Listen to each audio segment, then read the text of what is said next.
Dear learners, welcome to another discussion on public expenditure under the course Fundamentals of Economics and Financial Markets. You must remember that in the last two lectures, we have discussed about what is public expenditure, as well as we have discussed what are the probable reasons for increase in public expenditure, from being urbanization to increase in income, to increase in population, and many more, leading to increase in role of government. State has been established with the passage of time as welfare state. Thus, public expenditure holds importance. We have also discussed that importance of public expenditure and role of state has gradually come into prominence around 1930s. There are various theories which holds a discussion between us on the reason, the pattern of increase in public expenditure. The Wagner's theory stating what can be the probable reason for increase in public expenditure. Then we have also discussed Weizmann-Peacock theory, which tried to analyze the pattern in which a rise in public expenditure is witnessed. Collin-Clark hypothesis gave the critical limit as to tolerance of tax and public expenditure. Now, today we will further discuss few things in public expenditure. Today's topic would cover canons of public expenditure, effects of public expenditure, and principle of maximum social advantage.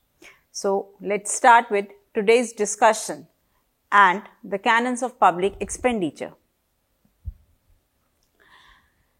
In line with the canons of taxation, symmetrical to the canons of taxation given by Adam Smith, which we have discussed in taxation when we were discussing various things about taxation, holds the importance of canon of public expenditure. The canons of public expenditure, just for your revision, I'll say what exactly canon means. Canons of public expenditure are concerned with finding those rules and principles which govern the public expenditure policy of government. Rules and principles are not hard and fast rules and principles. Rather, we'll say if these rules and principles, if we keep in mind, if the government keep in mind, if the policy makers keep in mind, these rules and principles, take guidance from these rules and principles, would definitely benefit the result of public expenditure, would be more economical for public expenditure. So, rules holds an important position, principles hold an important position. As canons of taxation were given by Adam Smith, Findlay-Shiraz, an important name in the canons of public expenditure, he generalized and gave few principles, few canons that should be kept in mind while discussing, while deriving to a policy of public expenditure. As per Findlay-Shiraz, if pari passu, other things being equal, public expenditure should bring its important social advantage. That means whatever public expenditure is being done by the government for the economic growth, for the economic development, for reducing the inequalities between have and have-nots and many more functions of the government, that should lead to increase in production. That should try to reduce the external and internal disorders and reduction of inequality. Any kind of disorders that are occurring in the economy for the sake of law and order, any disorder is occurring, public expenditure is there for guarding our boundaries, external boundaries, public expenditure is incurred by the government. Any kind of environmental hazard, environmental problem, that can be an internal disorder in the economy, that needs to be tackled by the government and public expenditure is required for the same. So, Findlay-Shiraz said that any expenditure should ultimately result in an important social advantage in the economy, in the society. Thus, we can say that public funds must be spent in those directions which are conducive to public interest. That means the utility should be maximum. What is utility? The want satisfying power of a commodity. Whatever public expenditure is being incurred by the government, that should satisfy the social wants, the merit wants of the individuals, of the economy as a whole.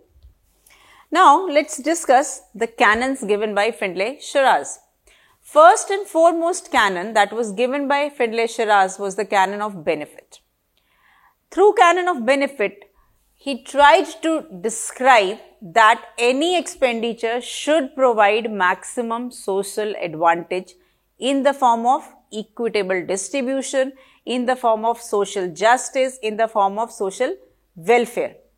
Education, health, infrastructure, roads, bridges. If the roads are connected, various cities are connected through roads, that would definitely increase in market area space, that would definitely increase in availability of products. Expenditure on rising on public goods help to provide the necessary items to those who are in need, so that the difference between have and have nots can be reduced. Equitable and just distribution of goods are there. Similarly, canon of economy also exists.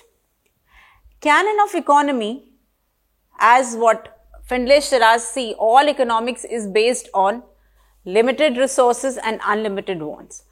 If the government is incurring expenditure is there, but the resources to raise this expenditure, to the resources available to the government to fund this expenditure is not enormous.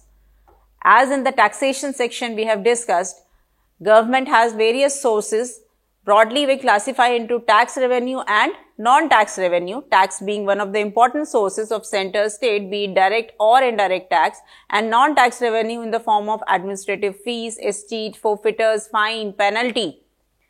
So, the resources available or the grants that the government is getting, the debt that the government is getting, so all these resources are there, but they have a limitation.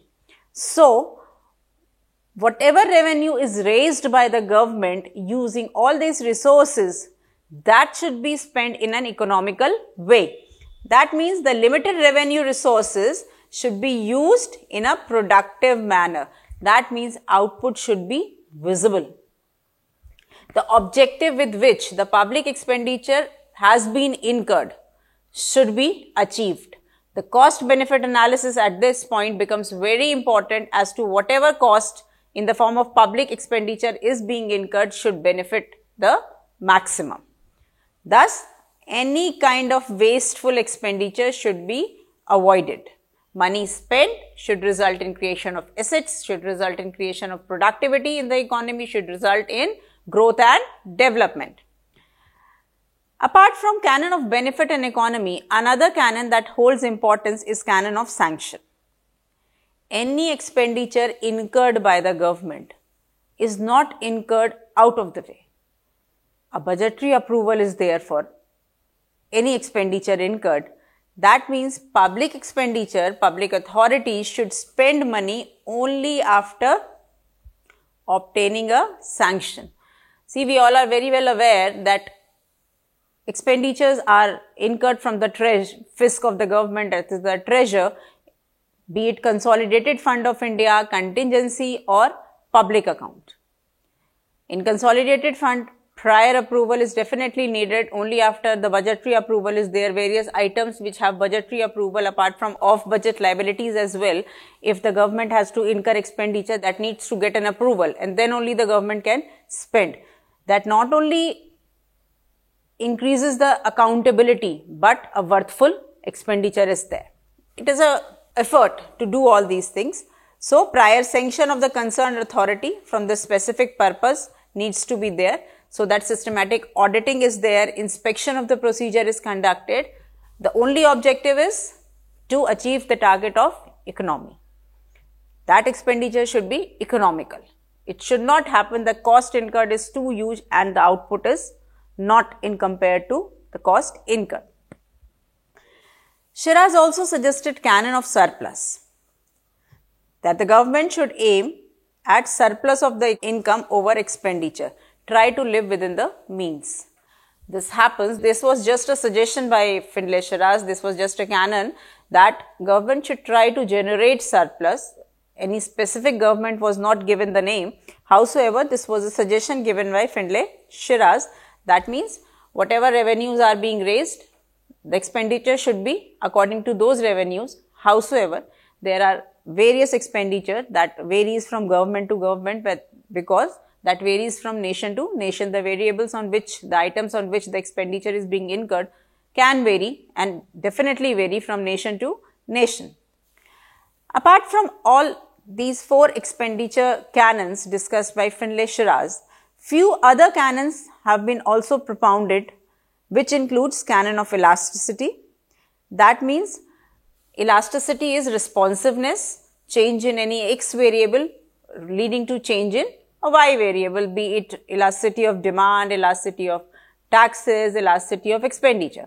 Basically, the idea behind elasticity of expenditure or expenditure being elastic was, if required, as and when the expenditure can be increased. Suppose consolidated fund of, from Consolidated Fund of India, the prior approval is very important, but an emergency situation arises, the government can spend from contingency fund and then take the approval of that. Like in COVID, the targeted expenditure was very different, and actually because it was a crisis situation at the end of the financial year when government was dealing with all the COVID situations, then the expenditure was quite high than the targeted. So, an element of elasticity, it has been witnessed. Canon of neutrality also holds importance. That means public expenditure should have no effect on production and distribution activities. Expenditure activities should be directed to produce desirable effect. Howsoever, every time it is not possible, but neutrality to certain impact, that with the objective with which a specific expenditure is incurred, that objective needs to be filled without disturbing any other sector in the economy. If the government is benefiting a specific sector, if the expenditure is incurred for a specific income group, for a specific sector, that income group and specific sector should be benefited without disturbing or having an impact on any other sector or group or community of people. Canon of productivity, any expenditure incurred with an objective should raise employment in the economy, should raise income, should have an effect of increase in consumption demand, aggregate demand of the household should increase.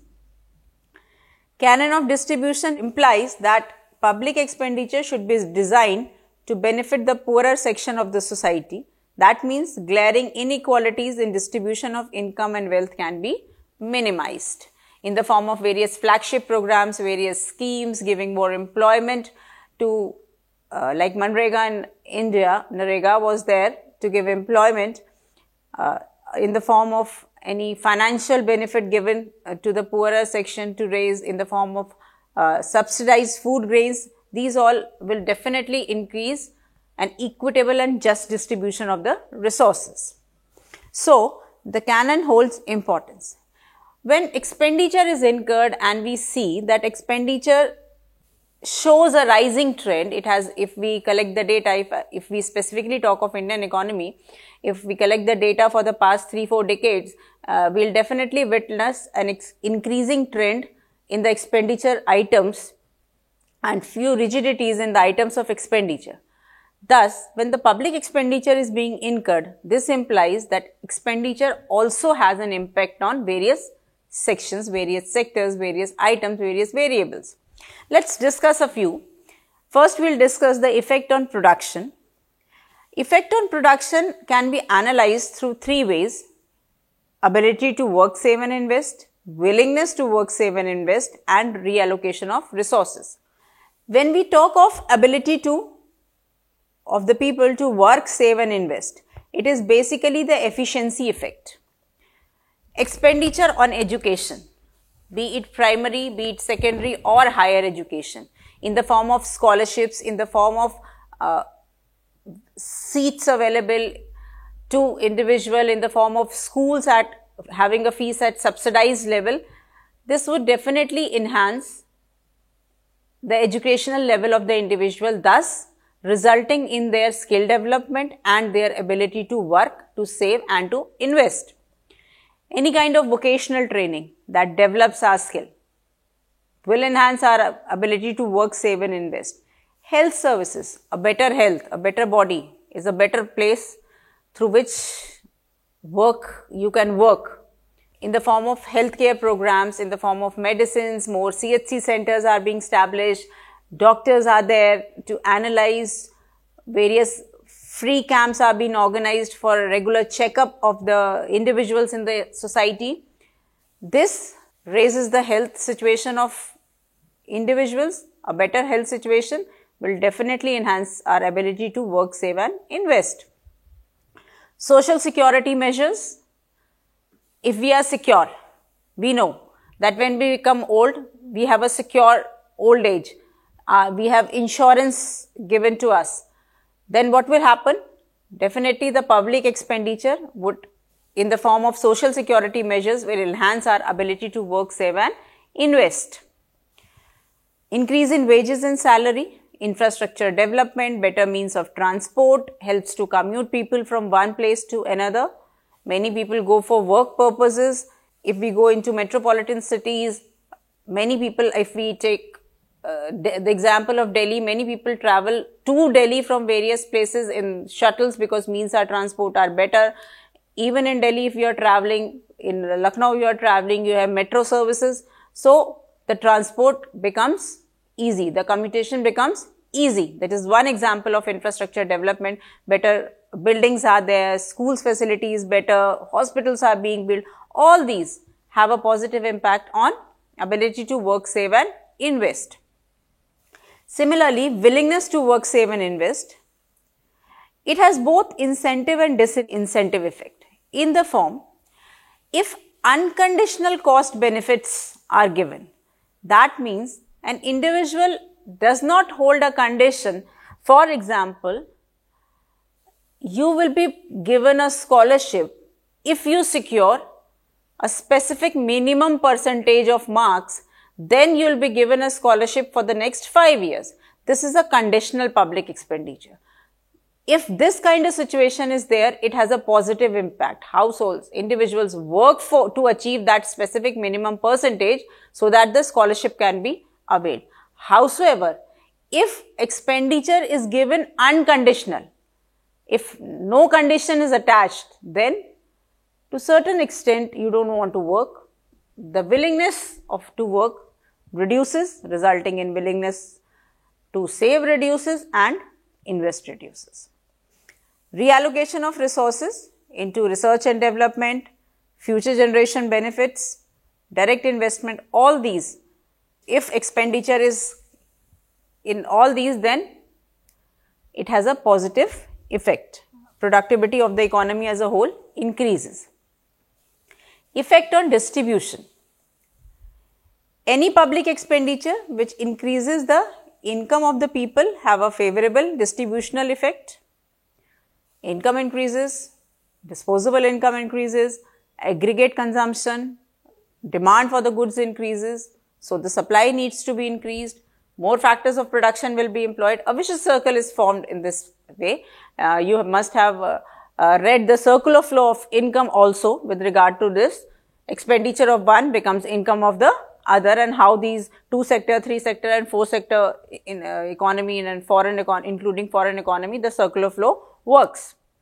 The public expenditure which aggravates inequality, howsoever, has distributional adverse effects.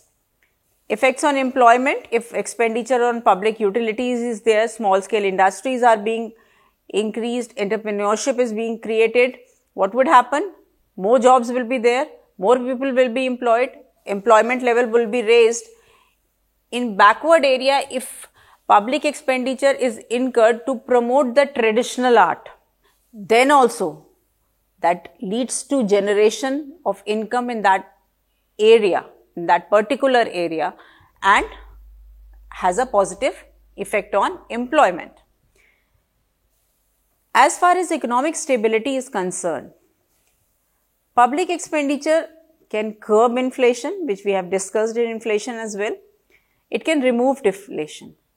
If the deflation is there, public expenditure can be increased to increase the disposable income and increase aggregate demand. Howsoever, if inflationary pressure is witnessed in the economy, public expenditure can be reduced so that the purchasing power is reduced, the demand basically can be controlled to a certain section, to a certain level, and leads to price stability. When we discuss public expenditure, till now, I think you must have understood the effect of public expenditure. We have also discussed about taxation. So see, there are two things that are going parallel. One is government is incurring cost, is incurring public expenditure, and on the other way, on the other side of the coin, the revenues are being raised to fund this expenditure. When public expenditure is incurred, it gives benefit. Howsoever, in the earlier discussions also we have talked about that when taxation is imposed, it generates disutility. It generates a feeling of sacrifice in the individual. Taking this important thing in mind, this important aspect in mind, Dr. Dalton developed the principle of maximum social advantage. That would justify every expenditure incurred should give maximum social advantage. What he said that the best system of public finance is that which secures maximum social advantage from the operation that it's conduct. Whatever expenditure is there should give the maximum possible benefit to the individuals in the economy. Professor Dalton said that public finance operations should be so devised that evil effects, because tax has a impact of feeling of sacrifice that is being generated in the individual, that the evil effects of taxation are eliminated and maximum advantage is secured. What he said was that increasing marginal sacrifice due to taxation. See, every penny that we pay in the form of taxation gives us a feeling of sacrifice. When we talk of marginal sacrifice means that addition to total tax with every addition, with every single unit what we are giving more as tax. So, he said ki as taxation is paid, the sacrifice element, the marginal social sacrifice, what is witnessed by the economy as a whole, increases. And with the passage of time, the benefit received, every additional amount spent as public expenditure, the law of diminishing returns operate and marginal social benefit goes on diminishing. So what he talks about is that the government operations should be so diverted, should be so designed that effect of increasing marginal disutility should be neutralized with effect of public expenditure. See, this can be understood with this simple diagram. First, let us talk of increasing marginal social sacrifice due to additional taxation. Now, what is marginal social sacrifice? The taxpayer has to, see, we have discussed it earlier that income is C plus S plus T. T is your tax. So, if my income is 100, consumption is 50, 20 is saving and 30 is tax. Now, if the tax is increased, what would happen? Absolute income is not changing, but the real income would change. If the tax becomes 40 here, what would happen? Maybe I'll reduce my savings, maybe I'll reduce my consumption to give this tax. So, the taxpayer have to sacrifice their consumption and other wants to pay taxes if the absolute money income, the nominal income is not increasing. So, with every increase in taxes, the additional sacrifice goes on increasing. This is called marginal social sacrifice. This can be very well understood with this graph. On x-axis, we have taken the amount of tax. On y-axis, we have taken the marginal social sacrifice. Now, what happens? When the amount of tax is OM, the sacrifice is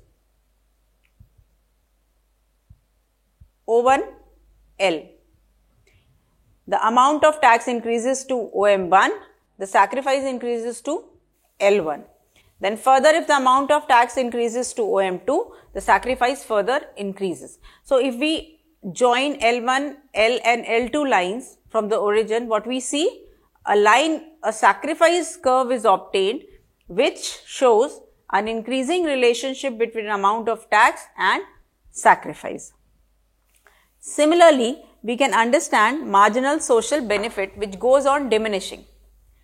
What Dalton said, as more and more money is spent by the government on the people, total benefit increases, but the additional public expenditure leads to diminishing marginal social benefit. As this is clear from the diagram that x-axis is amount of expenditure in rupees, y-axis is marginal social benefit. So, as the amount of expenditure in rupees is increasing, the social benefit, the marginal social benefit is decreasing because the law of diminishing utility starts operating. This schedule will definitely make you clear the concept. See, in the first column we have taken number of units of money taxed and spent, single one additional unit of taxation and one additional unit of expenditure. So, 1, 2, 3, 4 till 8 we have taken. Now, what do we see? That marginal social sacrifice is increasing with every additional unit taken as tax. Howsoever, the marginal social benefit is diminishing with every increase in expenditure incurred by the government. As per Dalton, where would be the maximum social advantage? The maximum social advantage would take place at the point where marginal social sacrifice is equal to marginal social benefit. This would be the point of maximum social advantage. And here, if 5 units of tax are taken and 5 units of public expenditure is incurred, then what is happening? Then marginal social benefit and marginal social sacrifice are equal to each other, and that is at 28. This can be understood with the help of the diagram as well.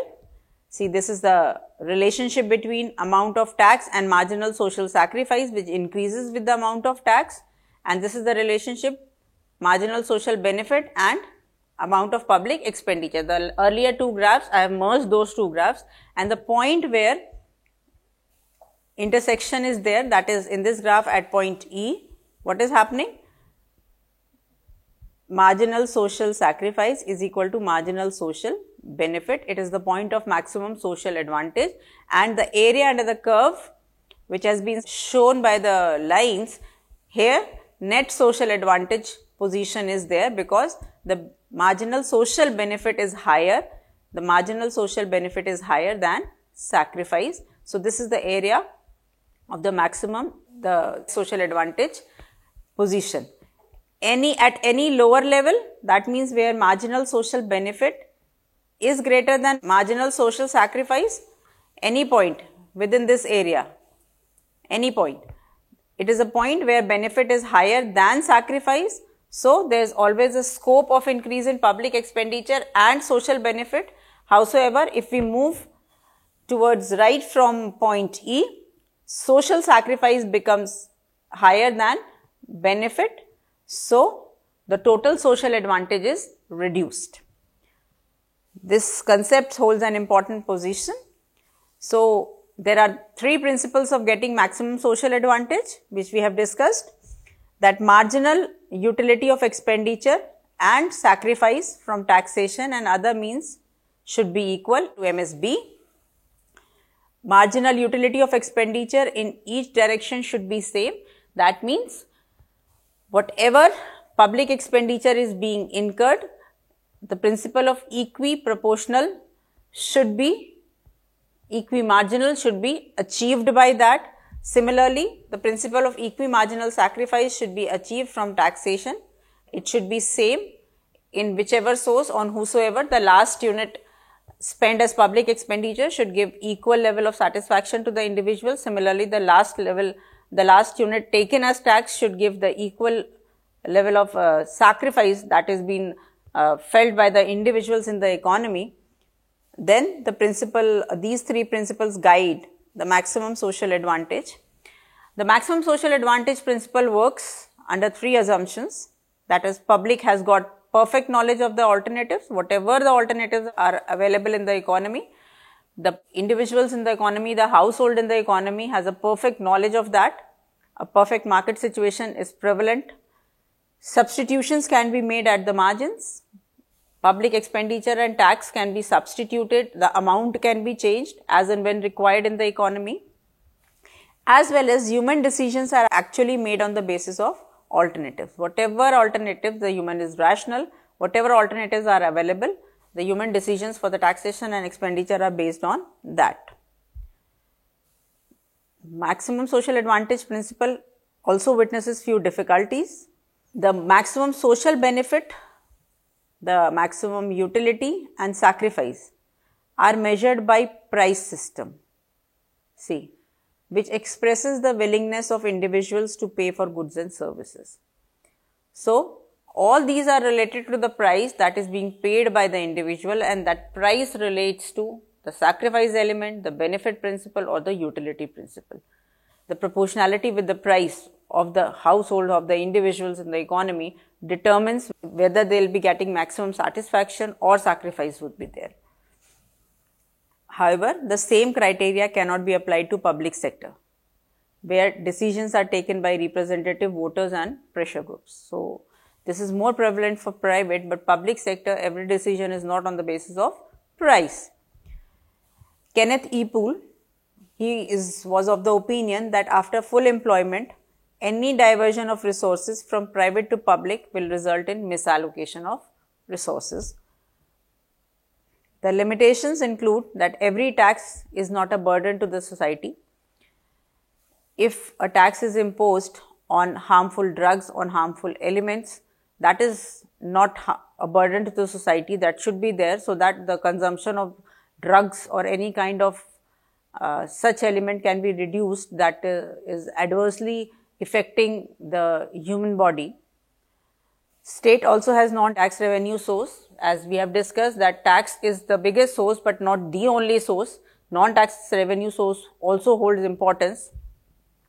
Furthermore, some committed expenditures where no alternatives are possible, like in the form of old age pensions, defense, these are the committed expenditures of the government that are not much related to the tax element. Further, effect of public finance operations are complex and not easy to measure. The maximum social advantage principle, it appears very simple, that benefit is equal to taxation. Howsoever, when actually you go for measurement of benefit and taxation, it becomes very difficult to arrive at an optimum point where the benefit equates the sacrifice. It is not easy to measure because the effects are very widespread. On different economies, there are relative effects also, absolute effects also. So, any policy change need not have a same or witness same effect on the economy. The utility is not measurable and intrapersonal comparison cannot be made. It is very difficult to measure utility. Professor Musgrave criticized that principle looks more helpful than really is.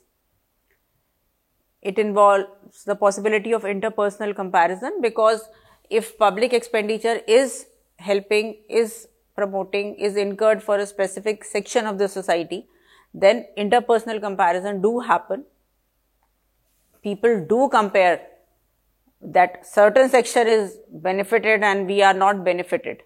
So, very difficult to arise as a common place. It assumes given set of consumer preferences. Further, Hicks also tried to find out satisfactory solution through compensation principle when we deal with welfare economics. Hicks gave the criteria for compensation. Hicks, Calder Hicks and Satosky, they were responsible for giving the compensation and double compensation criteria, wherein any welfare, any policy change, if it makes some better off, it will definitely make other worse off. So, how can this situation be compensated? How can the gainers compensate the losers? That was the Calder-Hicks-Satosky criteria, but it was this criteria also did not give a satisfactory solution. So, I hope the principle and public expenditure must be clear to you.